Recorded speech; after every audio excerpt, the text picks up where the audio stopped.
दोस्तों, यह गोदान का दूसरा पार्ट है और मैं अभी इसको रिकॉर्ड कर रहा हूँ। मैं सोच रहा हूँ कि इसको थोड़ा लंबा करूँ क्योंकि यह स्टोरी बहुत ही लंबी है, 1 महीने से ऊपर चलेगी। तो इससे अगर पिछले वाला पार्ट आप नहीं देखे हैं तो आप देख सकते हैं, इसी चैनल पर अपलोड है। तो हम दूसरी पार्ट स्टार्ट करते हैं। भोला ने आर्द्रकंठ से कहा, तुम्हारे बैल भूखे ना मरेंगे। तुम्हारे पास भी ऐसा कौन सा बहुत सा भूसा रखा है?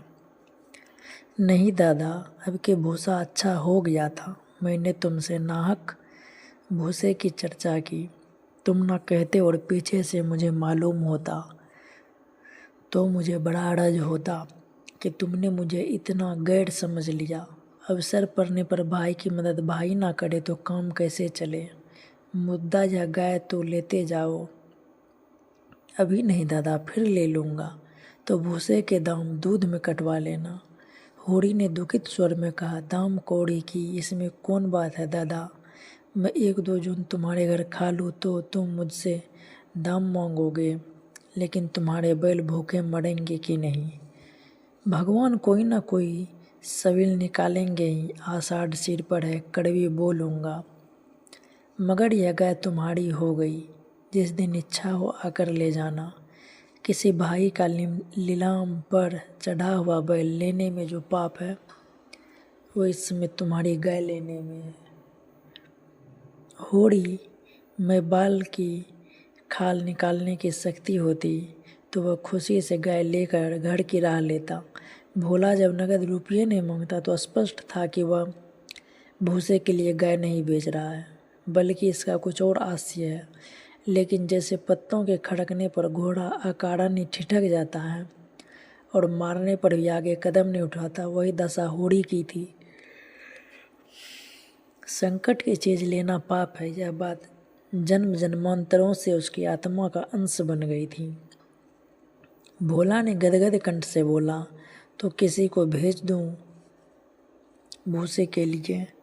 होड़ी ने जवाब दिया, अभी मैं राय साहेब की ड्यूटी पर जा रहा हूँ, वहाँ से घड़ी भर मैं लौटूंगा, तभी किसी को भेजना।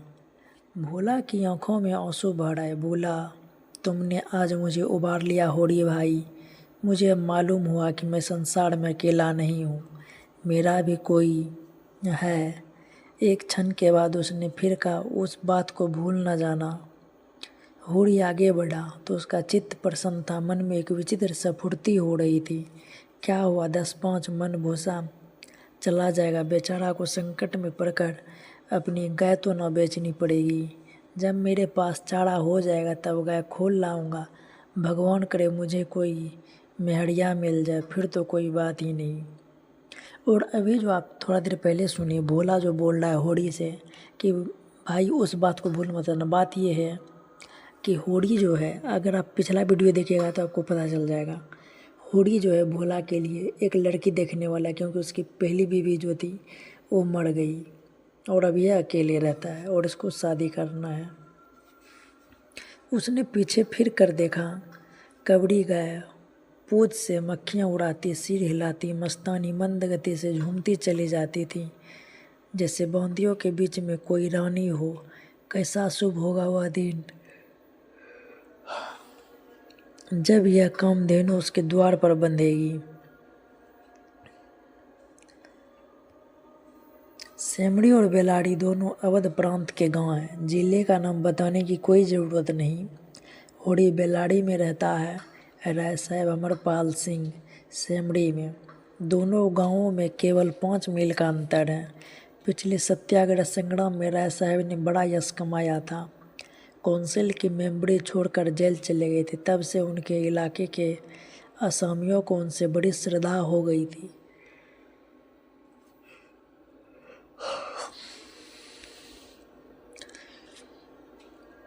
यह नहीं कि उनके इलाके में असामियों के साथ कोई खास रियायत की जाती हो या डांड और बेगाड़ की कड़ाई कुछ कम हो, मगर यह सारी बदनामी मुख्तारों के सिर जाती थी। राय साहेब की कृति पर कोई कलंक न लग सकता था।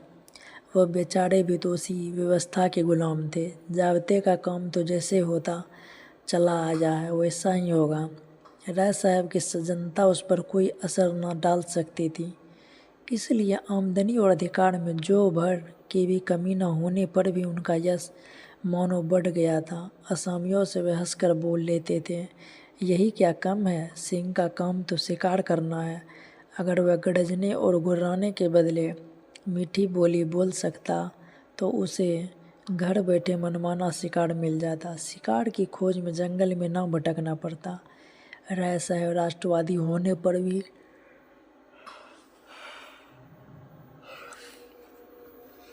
हुक्म से मेल जोल बनाए रखते थे। उनकी नज़रें उडालियों और कर्मचारियों की दस्तूरियों जैसी की तैसी चली आती थी। साहित्य और संगीत के प्रेमी थे, ड्रामा के शौकीन, अच्छे वक्ता थे, अच्छे लेखक, अच्छे निशानेबाज। उनकी पत्नी को मरे आज 10 साल हो चुके थे, मगर दूसरी शादी ना की थी। हंस बोल कर अपने विधुर जीवन को बहलाते रहते थे। होड़ी ड्यूटी पर पहुंचा तो देखा जेठ के दशहरे के अवसर पर होने वाले धनुष यज्ञ की बड़ी जोरों से तैयारियां हो रही है। कहीं रंगमंच बन रखा है, कहीं मंडप, कहीं मेहमानों का आतिथ्य गृह, कहीं दुकानदारों के लिए दुकान। धूप तेज हो गई थी, पर राय साहब खुद काम में लगे हुए थे। अपने पिता से संपत्ति के साथ साथ उन्होंने राम की भक्ति भी पाई थी और धनुष यज्ञ को नाटक का रूप देकर उसे शिष्ट मनोरंजन का साधन बना दिया था। इस अवसर पर उनके यार दोस्त, हकीम, हुक्म सभी निमंत्रित होते थे और 2-3 दिन इलाके में बड़ी चहल पहल रहती थी। राय साहब का परिवार बहुत विशाल था। कोई 150 सरदार एक साथ भोजन करते थे। कई चचा थे, दर्जनों चचेरे भाई, कई सगे भाई, बिसियों नाते के भाई। एक चचा साहेब राधा के अनन्य उपासक थे और बराबर वृंदावन में रहते थे। भक्ति रस के कितने ही कवि रच डाले थे और समय समय पर उन्हें छपवा कर दोस्तों को भेंट कर देते थे। एक दूसरे चचा थे जो राम के परम भक्त थे और फारसी भाषा में रामायण का अनुवाद कर रहे थे। रियासत से सबक वजीफे बंधे हुए थे, किसी को कोई काम करने की ज़रूरत न थी। होड़ी मंडप में खड़ा सोच रहा था कि अपने आने की सूचना कैसे देगी। सहसा राय साहब उधर ही आ निकले और उसे देखते ही बोले, अरे तू आ गया होड़ी, मैं तो तुझे बुलाने वाला था। देख अब कि तुझे राजा जनक का माली बनना पड़ेगा।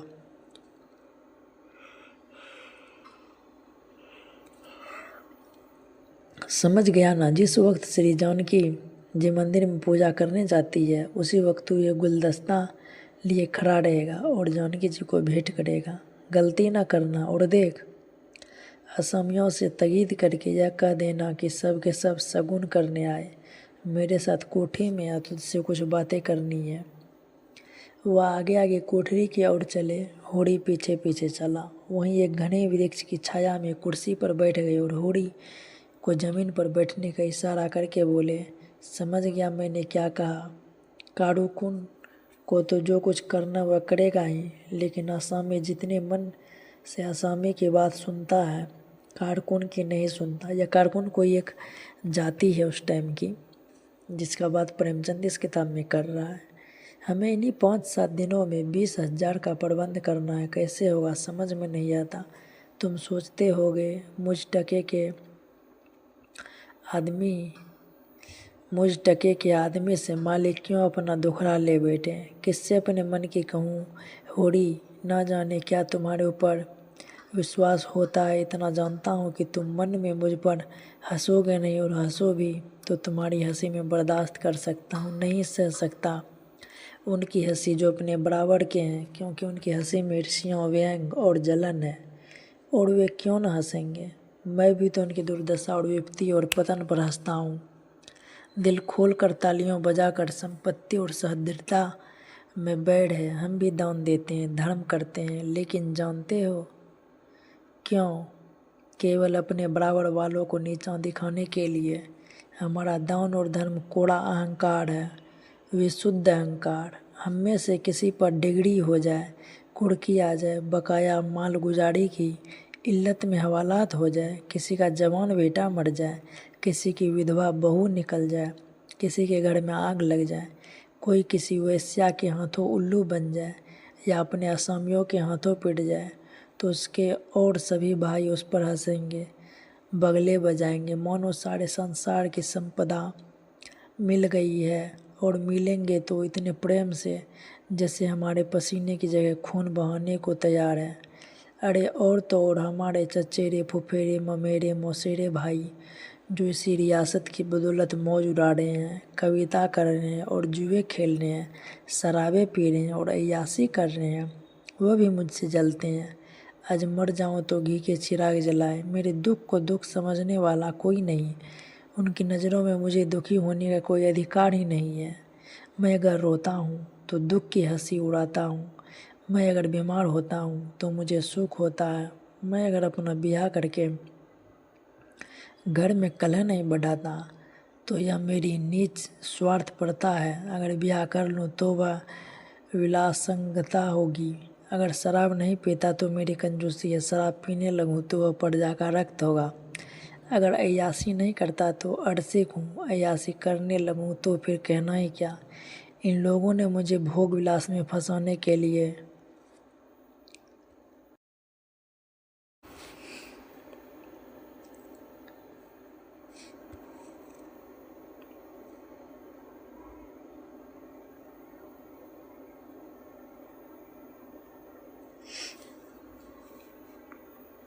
कम चाले नहीं चली और अब तक चलते जाते हैं।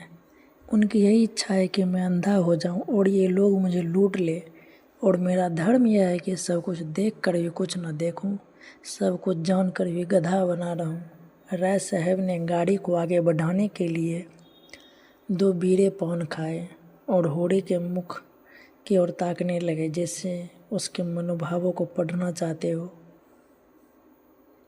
होड़ी ने साहस बटोर कहा, हम समझते थे कि ऐसी बातें हम ही लोगों में होती है, पर जान पड़ता है बड़े आदमियों में भी उनकी कमी नहीं है। राय साहब ने मुंह पान से भरकर कहा, तुम हमें बड़ा आदमी समझते हो, हमारे नाम बड़े हैं पर दर्शन थोड़े। गरीबों में अगर ईर्ष्या या बैर है तो स्वार्थ के लिए या पेट के लिए। ऐसी ईर्ष्या और बैर को मैं क्षम्य समझता हूँ। हमारे मुंह की रोटी कोई छीन ले तो उसके गले में उंगली डालकर निकालना हमारा धर्म हो जाता है। अगर हम छोड़ दे तो देवता है। बड़े आदमियों की ईर्ष्या और बैर केवल आनंद के लिए हैं। हम इतने बड़े आदमी हो गए हैं कि हमें नीचता और कुटिलता में ही निस्वार्थ और परम आनंद मिलता है। हम देवतापन के उस दर्जे पर पहुंच गए हैं जब हमें दूसरों के रोने पर हंसी आती है। इसे तुम छोटी साधना मत समझो। जब इतना बड़ा कुटुंब है तो कोई ना कोई तो हमेशा बीमार रहेगा ही, और बड़े आदमियों के रोग भी बड़े होते हैं। वह बड़ा आदमी ही क्या जिससे कोई छोटा रोग हो। मामूली ज्वर भी आ जाए तो हमें सरसाम की दवा दी जाती है। मामूली गुंसी भी निकल आए तो वह जहरबाद बन जाती है। अब छोटे सर्जन और मझोले सर्जन और बड़े सर्जन तार से बुलाए जा रहे हैं। मसीहुल मुल्क को लाने के लिए दिल्ली आदमी भेजा जा रहा है। भिस्गा आचार्य को लाने के लिए कलकत्ता उधर देवालय में दुर्गा पाठ हो रहा है, और ज्योतिष आचार्य कुंडली का विचार करने और तंत्र के आचार्य अपने अनुष्ठान में लगे हुए हैं। राजा साहेब को यमराज के मुंह से निकालने के लिए दौड़ लगी हुई है। वैद्य और डॉक्टर इस ताक में रहते हैं कि कब इनके सिर में दर्द हो और कब उनके घर में सोने की वर्षा हो, और ये रुपये तुमसे और तुम्हारे भाइयों से वसूल किए जाते हैं भाले की नोक पर। मुझे तो यही आश्चर्य होता है कि क्यों तुम्हारी आहों का दावानल हमें भस्म नहीं कर डालता। मगर नहीं, आश्चर्य करने की कोई बात नहीं। भस्म होने में तो बहुत देर नहीं लगती, वेदना भी थोड़ी ही देर की होती है। हम जो और अंगुल अंगुल और पोर पोर भस्म हो रहे हैं, उस हाहाकार से बचने के लिए हम पुलिस की, हुक्काम की, अदालत की, वकीलों की शरण लेते हैं, और रूपवती स्त्री की भांति सभी के हाथों का खिलौना बनते हैं। दुनिया समझती है हम बड़े सुखी हैं, हमारे पास इलाके महल सवारियों नौकर चाकर कर्ज वेश्याएँ क्या नहीं है, लेकिन जिसकी आत्मा में बल नहीं अभिमान नहीं वह और चाहे कुछ हो आदमी नहीं है। जिसे दुश्मन के भय के मारे रात को नींद ना आती हो, जिसके दुख पर सब हंसे और रोने वाला कोई ना हो, जिसकी चोटी दूसरों के पैरों के नीचे दबी हो, जो भोग विलास के नशे में अपने को बिल्कुल भूल गया हो, जो हुक्म के तलवे चाटता हो और अपने अधीनों का खून चूसता हो, मैं उसे सुखी नहीं कहता। वह तो संसार का सबसे अभागा प्राणी है। साहेब शिकार खेलने आए या दौड़े पर मेरा कर्तव्य है कि उनकी धूम के पीछे लगा रहूं। उनकी भौहों पर सिक्कल पड़ी और हमारे प्राण सूखे। उन्हें प्रसन्न करने के लिए हमें क्या नहीं करते, मगर वह पचरा सुनाने लगूं। डालियों और रिश्वतों तक तो खैर गनीमत है, हम सिजदे करने को भी तैयार रहते हैं। मुफ्तखोरी ने हमें अपंग बना दिया, हमें अपने पुरुषार्थ पर लेस मात्र भी विश्वास नहीं। केवल अफसरों के सामने दुम हिला हिला कर किसी तरह उनके कृपा पात्र बने रहना और उनकी सहायता से अपने प्रजा पर आतंक जमाना ही हमारा उद्यम है। पिछले गांव की खुशामदी ने हमें इतना अभिमानी और तुनक मिजाज बना दिया है कि हम में सील विनय और सेवा का लोप हो गया है। मैं तो कभी कभी सोचता हूँ कि अगर सरकार हमारे इलाके छीन कर हमें अपने रोजी के लिए मेहनत करना सिखा दे तो हमारे साथ महान उपकार करे। और यह तो निश्चय है कि अब सरकार भी हमारी रक्षा न करेगी, हमसे अब उसका कोई स्वार्थ नहीं निकलता। लक्षण कह रहे हैं कि बहुत जल्द हमारे वर्ग की हस्ती मिट जाने वाली है। मैं उस दिन का स्वागत करने को तैयार बैठा हूँ। ईश्वर वह दिन जल्द लाए, वह हमारे उद्धार का दिन होगा। हम परिस्थितियों के शिकार बने हुए हैं, यह परिस्थिति ही हमारा सर्वनाश कर रही है। और जब तक संपत्ति की यह बेड़ी हमारे पैरों से न निकलेगी तब तक यह अभिशाप हमारे सिर पर मंडराता रहेगा। हम मानवता का वह पद न पा सकेंगे जिस पर पहुंचना ही जीवन का अंतिम लक्ष्य है।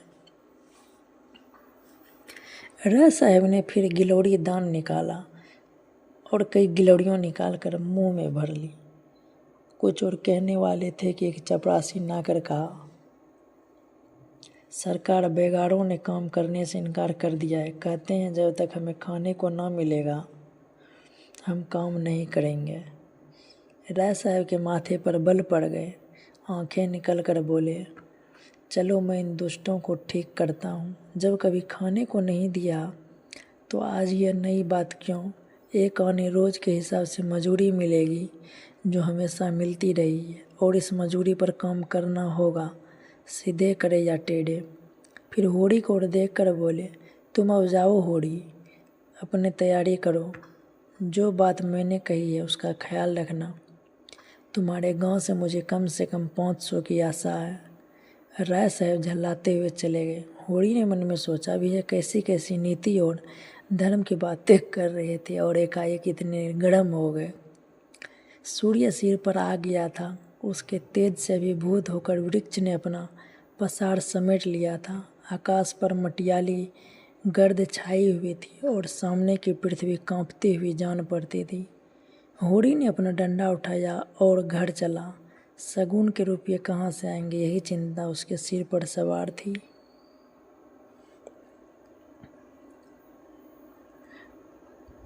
होड़ी अपने गांव के समीप पहुंचा तो देखा अभी तक गोबर खेत में उग गोड़ रहा और दोनों लड़कियां भी उसके साथ काम कर रही है।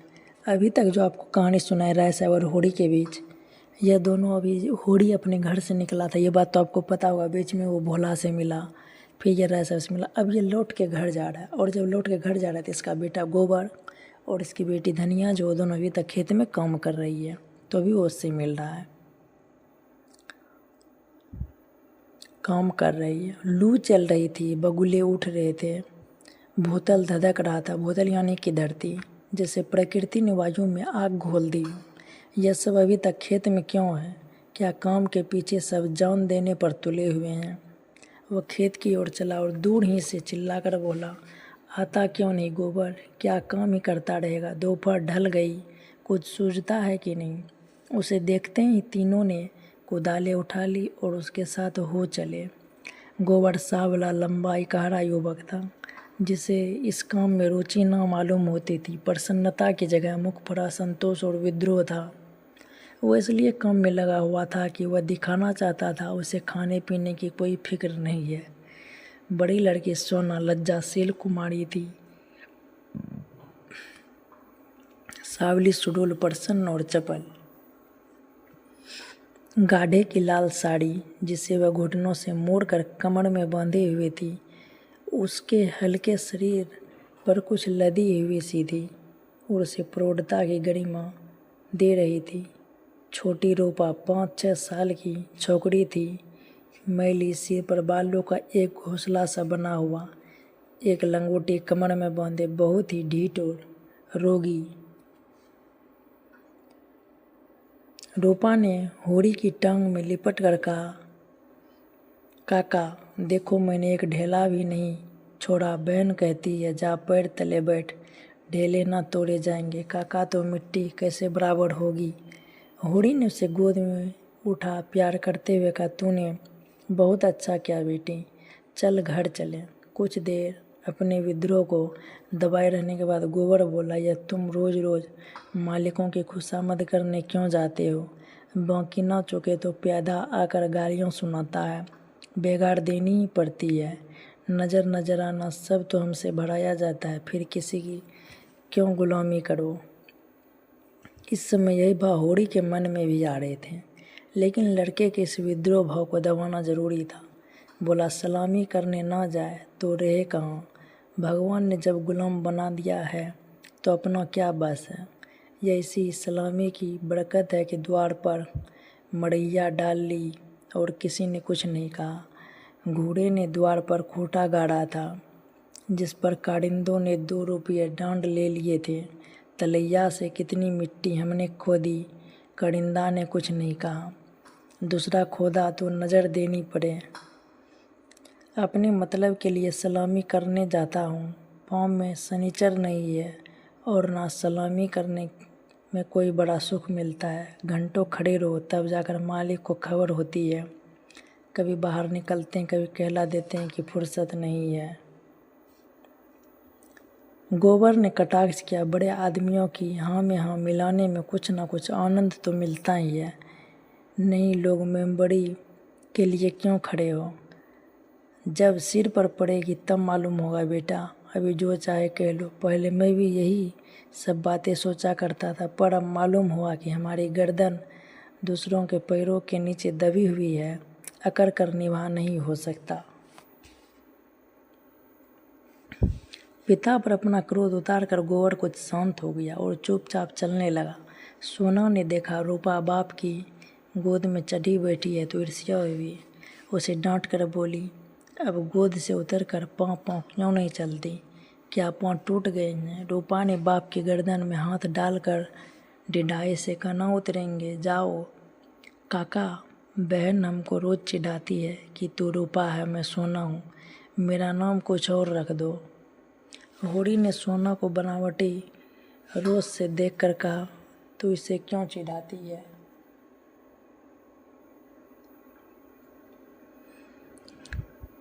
सोनिया, सोना तो देखने को है, निभा तो रूपा से होता है। रूपा ना हो तो रुपये कहाँ से बने बता? सोना ने अपने पक्ष का समर्थन किया। सोना न हो तो मोहर कैसे बने? नथुनिया कहाँ से आए? कंठा कैसे बने? गोबर भी इस विनोदमय विवाद में शरीक हो गया। रूपा से बोला, तू कह दे कि सोना तो सूखी पत्ती की तरह पीला होता है, रूपा तो उजला होता है जैसे सूरज। सोना बोली, शादी ब्याह में पीली साड़ी पहनी जाती है, उजली साड़ी कोई नहीं पहनता। रूपा इस दलील से परास्त हो गई। गोबर और होड़ी की कोई दलील इसके सामने न ठहर सकी। उसने क्षुब्ध आँखों से होड़ी को देखा। होड़ी को एक नई युक्ति सूझ गई। बोला, सोना बड़े आदमियों के लिए हैं, हम गरीबों के लिए तो रूपा ही है। जैसे जौ को राजा कहते हैं, गेहूं को चमार, इसलिए न कि गेहूं बड़े आदमी खाते हैं जो हम लोग खाते हैं। सोना के पास इस सबल युक्ति का कोई जवाब ना था। परास्त होकर बोली, तुम सब जने एक और हो गए, नहीं रुपया को रुलाकर छोड़ती। रूपा ने उंगली मटका कर कहा, ए राम सोना चमार, ए राम सोना चमार। इस विजय का उसे इतना आनंद हुआ कि बाप की गोद में रही न सकी। जमीन पर कूद पड़ी और उछल उछल कर यही रट लगाने लगी, रूपा राजा सोना चमार, रूपा राजा सोना चमार। ये लोग घर पहुँचे तो धनिया द्वार पर खड़ी इनकी बाह जो रही थी। रुष्ट होकर बोली, आज इतनी देर क्यों की गोबर? काम के पीछे कोई प्राण थोड़े ही दे देता है। फिर पति से गर्म होकर कहा, तुम भी वहाँ से कमाई करके लौटे तो खेत में पहुँच गए। खेत कहीं भागा जाता था, द्वार पर कुआं था। होड़ी और गोबर ने एक एक कलसा पानी सिर पर उड़ेला, रूपा को नहलाया और भोजन करने गए। जो कि रोटियां थी पर गेहूं जैसी सफ़ेद और चिकनी। अरहर की दाल थी जिसमें कच्चे आम पड़े हुए थे। रूपा बाप की थाली में खाने बैठी। सोना ने उसे ईर्ष्या भरी आंखों से देखा, मानो कह रही थी, वाह रे दुलार।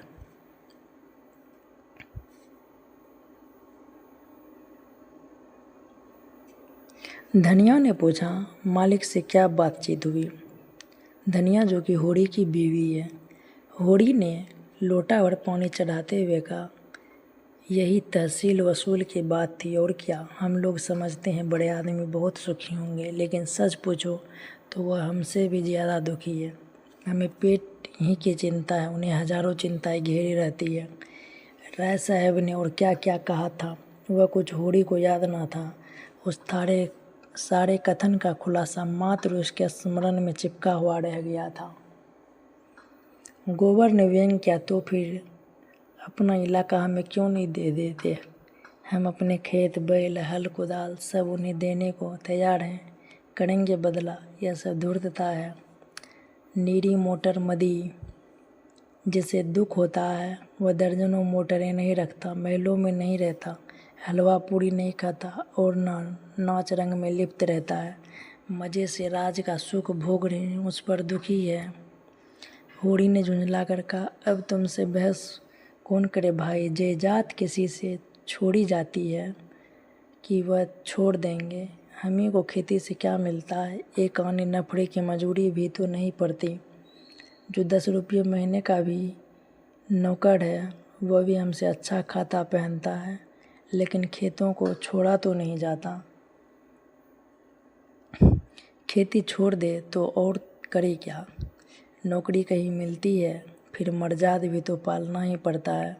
खेती में जो मर्जाद है वह नौकरी में तो नहीं है। इसी तरह ज़मींदारों का हाल भी समझ लो, उनकी जान को भी तो सैकड़ों रोग लगे हुए हैं।